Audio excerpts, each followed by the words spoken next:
Hey, ¿qué pasa, mi gente? Welcome back to my channel. My name is Luis Lopez, and today I got a few picks for you for the NBA slate, as always. But before we get into those picks, let's review the ones that I suggested yesterday. I suggested three picks. Three of them were from this game, actually. Pacers taking on the Wizards. I suggested Trey Johnson over his rebounds at 2.5. He crushes it with 6. I also suggested Bilal Coulibaly over his points at the line was 9.5. He ends with 12. I show you this with all the players that were missing. He does it once again for us. I also gave you Jarace Walker over his 14.5 line and 16.5. He crushes both. I also gave you 2 Houston props. Annoying. Really annoying. The only thing I can say, Houston, there's a major problem, and you guys got to figure something out because you guys are not going to go anywhere. Sengun has to play better. Sengun has to be more aggressive. Sengun has to try to get those offensive rebounds and defensive rebounds. So everyone else could do what they're supposed to do. Not carry your weight. That's all I can say about those 2 picks. All right, my friends. I hope you used only the picks from this game. And if so, that means you cashed. All right. Let's go into the picks that I have for you for today. So Jarace Walker, I gave you over 16.5 point line last time. And I gave you the 14.5 point line. Today, I'm giving you the under on him. I'm giving you under 20 points, which is what the line that I found over on Dabble, or 19.5 point on the under. Reasoning. All right, so let me show you something. This is without Siakam, without Topping, without Nesmith. I gave you the reasoning why I took the over on him at 16.5 points yesterday and the 14.5. Now, the line has been bumped to 19.5 because Aaron Nesmith is not playing. Nembhard may or may not play. As of right now, he's expected to play. So I am judging this with Andrew Nembhard playing. Now, whether he plays or not, relevant but semi-irrelevant for my train of thought with Jarace Walker and why I'm taking the under on him. And my major reason is the following. In the last game, he ended up scoring 19 points. In that game, he ended up making 8 points from the free throw lines. He shot 5 of 15. He only shot 30% overall, 1 from 7 from above the break. He played 30 minutes. This is my thinking. Jarace Walker, one of the few healthy bodies that they have that either starts or comes off the bench.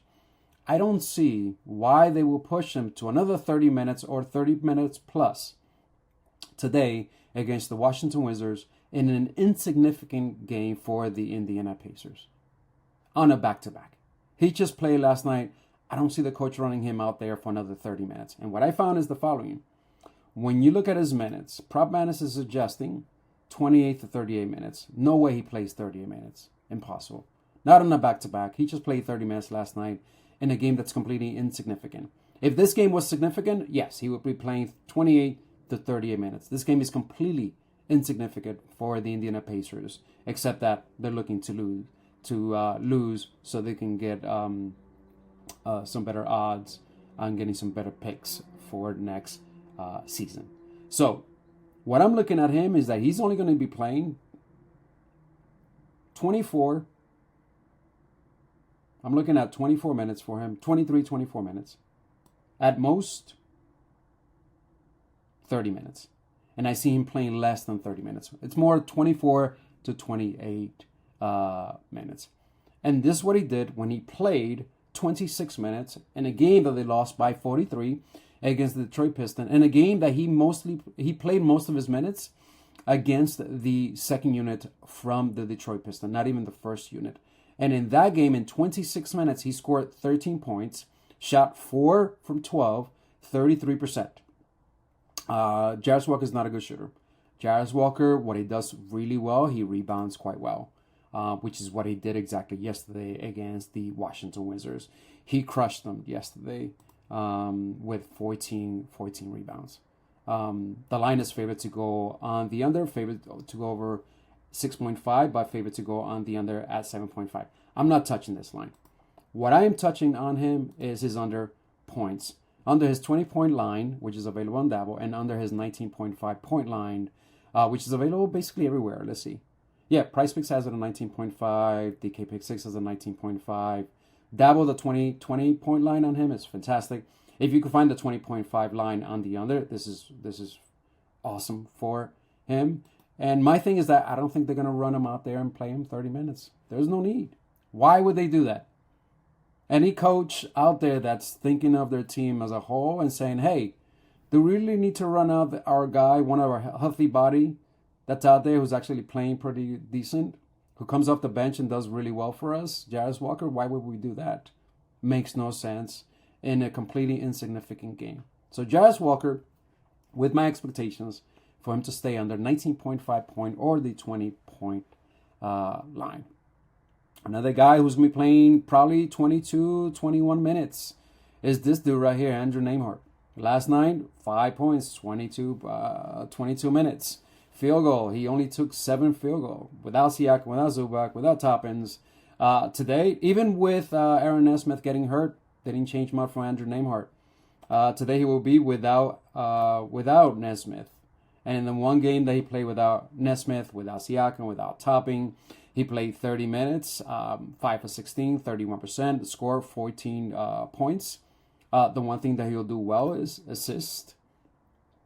The one thing that he won't do well is rebound. He didn't do much yesterday against them either. And this is playing 30 minutes. So I think his points plus rebounds on 19.5. If you take this away, is an easy win for us. Andrew Nembhard, 19.5 points plus rebounds. Again, I think they're going to hold him out. I think they're going to pay him if he plays. I think he's going to play more or less 20 to 23 minutes at most. And we see what he did yesterday in 22 minutes. I don't see why that would change today. He's one of the starters for them. All right? Why would they run him out there? Again, in an insignificant game? Nah. Wouldn't make any sense to me. So Andrew Nembhard under 19.5 points plus rebounds is my second pick for you. My third pick for you is actually from this game. Before I go into that pick, hey, don't forget to like, subscribe, leave a comment. That is how you support me to keep growing this channel. And also, if you're interested in Discord, there'll be a link in the description. Full access to the Discord. You'll get my picks. You get some of my slips. You get community slips. You get a really nice community that's a really well-informed and dedicated community, and some really good people overall. If you're interested, you don't have to. I will always be putting these free picks out. But if you want additional picks plus my slips, that's where they will be. All right, my friends, let's go into the pick that I have for you from this game. I had 2 picks for you, but one of them already got bumped. It was Saddiq Bey over his rebounds at 5.5. It's minus 154 to go on the over. Price picks already bumped it to 6. I love this line at 5.5. I gave this line out yesterday to the Discord, but he already got bumped to 6. This is what he done without Trey Murphy. And today he gets a phenomenal matchup when it comes down to rebounds. They allow the 24th most defensive rebounds. That's how he gets most of his rebounds, Saddiq Bey. So I expect him to go over this line quite easily in a good matchup, in a game that only has a 4-point spread, 223.5 game total. He's expected to play anywhere between 30 to 40 minutes. 5 out of 5 players, just like Saddiq Bey, easily all have gone on the over. Barrett, Pod again, Johnson, easily have gone on the over. I expect Saddiq Bey to go over 5.5 rebounds without Trey Murphy, and now also without Ismisi. So yeah, he should get the minutes. And he should get the rebound opportunities to go over 5.5 rebounds. Like I said, it was probably a gobbling out over on Price Picks, but I think it's a worthwhile gobbling if you're interested. All right, the other pick that I have for you is actually this one. It's not something that people are going to be talking about a lot because he's burned a lot of people on his assist in the last 3 games. See this assist, right? Rebounding, he's always rebounding pretty well, but today he just gets a phenomenal matchup. Look, assist allowed, 27th. Fantastic matchup when it comes down to assists allowed. Rebounds allowed, 25th. Just a beautiful matchup when it comes down to rebounds plus assists. Now, let me show you the head-to-head. This is what he did. He had 9 assists against them in 31 minutes. OT. And rebounds. He ended up getting 6 rebounds on that. The line for him for rebounds plus assist. Oh, he got bumped to 9.5?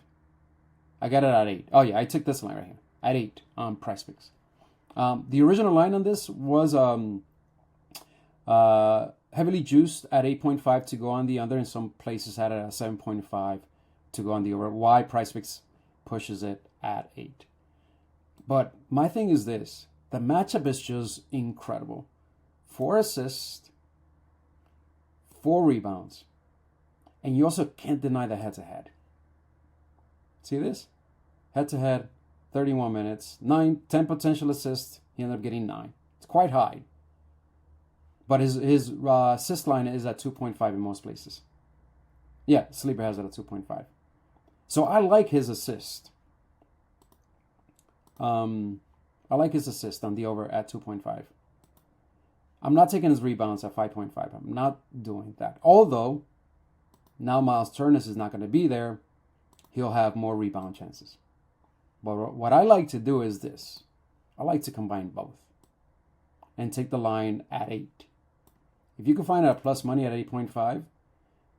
Or 8 plus. This is a worthwhile line. A plus money like at 8.5 or I guess it would be 9 plus rebounds plus assist. I think it's a worthwhile look if you're getting some really good plus money, a good plus money line for him at 9 plus rebounds plus assist. What I'm playing is his 8 rebounds plus assist at a full payout over PrizePicks. Can't deny the matchup. Can't deny the fact that Turner is out. He'll get more rebound opportunities. And he already crushed them when it comes down to assists. You can't deny the data. You can't deny the data. You can't deny the matchup. You can't deny what he has done head-to-head against them. So Kyle Kuzma, over 8 rebounds plus assist, or plus money played at 9 plus rebounds plus assist if the odds are good. Last play. AJ Green. AJ Green has an incredible matchup. For threes. 3-point allow, they rank 29th. Head-to-head. He ended up dropping 6 against the Pelicans. In an overtime game, he played 36 minutes in that game. He's expected to play 26 to 36 minutes. Now, what I found on him is the following. AJ Green has a field goal attempt line of 9. Has a 3-point attempt lined as a goblin on PrizePicks of 8.5. So I expect him to hit 9. In the head-to-head matchup against them, he ended up attempting 13 field goal attempts. 12 of them were from above the break. The one thing that I've noticed about him recently, if you take away the head-to-head, he's driving a tad bit. So what I decided to do is, instead of just taking his 3-point line at 8.5 as a goblin, or his 3-point line at 9, I just ended up taking the field goal attempts at 9 because he finds himself driving to the basket a tad bit more than he usually has. This guy's this guy's a sharpshooter.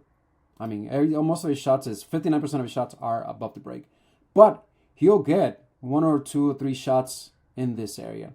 So if you're getting the same exact attempt line for above the break as overall field goal attempts, when he does take 2 or 3 shots in this area, just take the field goal attempts at the same exact line. You have better odds of hitting that line than just the 3-point attempt line for AJ Green. So on Dabble, his field goal attempt line is at 9. I'm hoping it hasn't changed by the time you guys get to it, but that hasn't changed. So I played his field goal attempts at 9 on the over for AJ Green. That's it, my friends. I hope this information is useful. I wish you the best of luck. God bless you. Que Dios te bendiga y hasta la próxima. Chao.